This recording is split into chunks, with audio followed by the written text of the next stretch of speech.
నమస్కారం అండి. నేను మీ పద్మావతిని.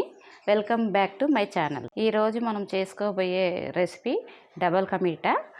ఇది హైదరాబాదీ డబల్ కా మీఠా. ఇది అందరికీ తెలిసే ఉంటుంది, కాకపోతే తెలియని వాళ్ళ కోసం చూపిస్తున్నాను. ఇప్పుడు దానికి కావాల్సిన పదార్థాలు ఏంటో చూద్దాం.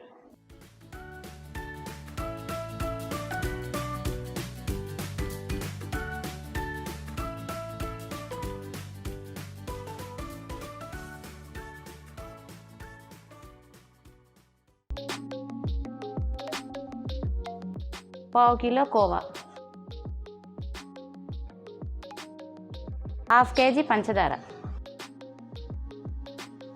డ్రై ఫ్రూట్స్ కాజు, బాదం, చిరంజి, హాఫ్ లీటర్ పాలు, 100 గ్రాముల నెయ్యి. ఇది డబల్ కా మీఠా బ్రెడ్ అండి. ఒకవేళ మీకు ఈ బ్రెడ్ దొరకకపోతే శాండ్విచ్ బ్రెడ్ కూడా వాడచ్చు. కాకపోతే ఇది గట్టిగా ఉంటుంది, అదేమో మెత్తగా ఉంటుంది. కాబట్టి 4 అవర్స్ దాన్ని ఫ్యాన్ కింద ఆరబెట్టుకోవాలి, లేదంటే నెయ్యి బాగా లాగేస్తుంది. ఇది కట్ చేస్తున్నానండి. మొత్తం ఇది కట్ చేసి ఈ సైడ్ అన్నీ కూడా తీసేయాలి.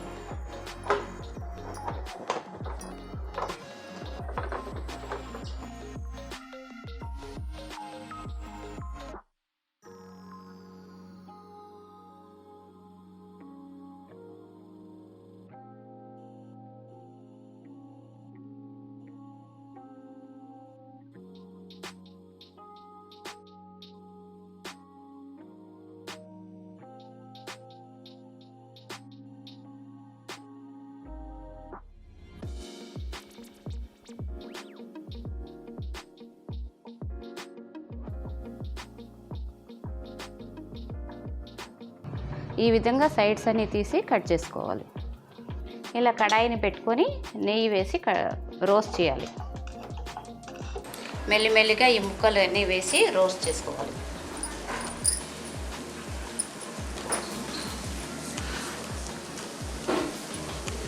నాలుగు వేసుకొని రోస్ట్ చేసుకోవాలి. డీప్ రోస్ట్ చేయాలి.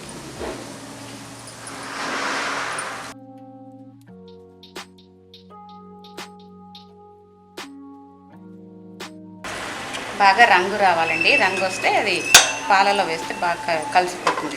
మంచి రోస్ట్గా రావాలి.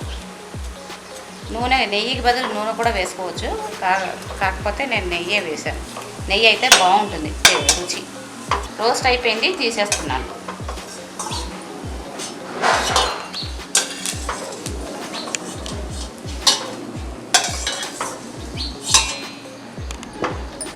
ఈ విధంగా క్రిస్పీగా వస్తుందండి.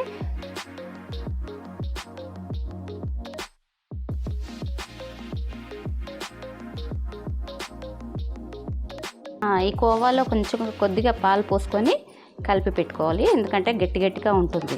ఫ్రిడ్జ్లో ఉంటుంది కాబట్టి గట్టిగా ఉంటుంది. మొత్తం కూడా కలిసేటట్టుగా పాలు పోసి కలిపి పెట్టుకోవాలి. గడ్డలు లేకుండా కలిపి పెట్టుకోవాలి.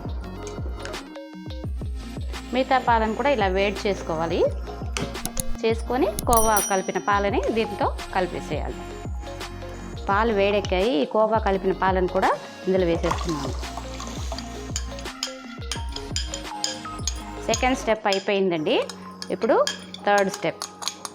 First step bread roast, second step పాలు కాగపెట్టుకోవడం, కోవా కలిపి, థర్డ్ స్టెప్ పంచదార పాకం పెట్టుకోవాలి.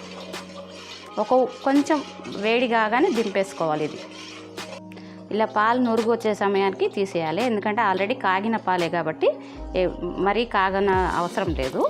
నురుగు వచ్చేటప్పటికి దింపేయాలి. పంచదార వేసుకోవాలి. 1/2 కిలో పంచదార, దానికి 2 గ్లాసులు నీళ్ళు పోసాను. పంచదార పాకం ఏం అవసరం లేదు. పంచదార కరిగి కొంచెం ఉడికొస్తే చాలు. ఒక చిటికెడు కేసర్ పౌడర్ వేస్తున్నాను. ఇలాచీ పౌడర్. ఇప్పుడు వచ్చేసింది, దింపేస్తున్నాను. ఫస్ట్ బ్రెడ్ రోస్ట్ చేసుకున్నాను. First step. సెకండ్ స్టెప్ పాలు ప్లస్ కోవా కలిపి వేడి చేసుకున్నాను. థర్డ్ స్టెప్ షుగర్ సిరప్ అయింది. ఇప్పుడు ఇది ఫైనల్ స్టెప్. అన్ని మూడింటిని కలిపి ఉడకబెట్టేద్దాం. రోస్ట్ అయిన బ్రెడ్లో పాలు పోస్తున్నాను. కోవా మిక్స్ చేసిన పాలని వేస్తున్నాను.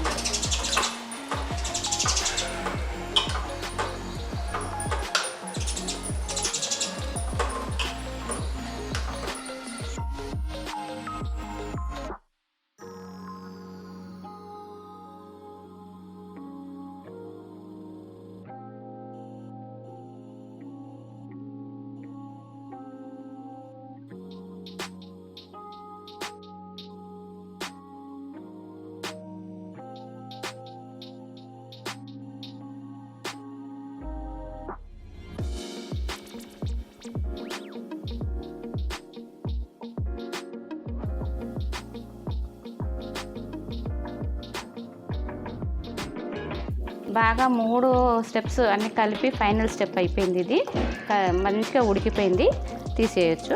కలర్ కూడా ఏదో గోల్డెన్ కలర్ వచ్చింది చూడండి, మెత్తగా అయిపోయింది.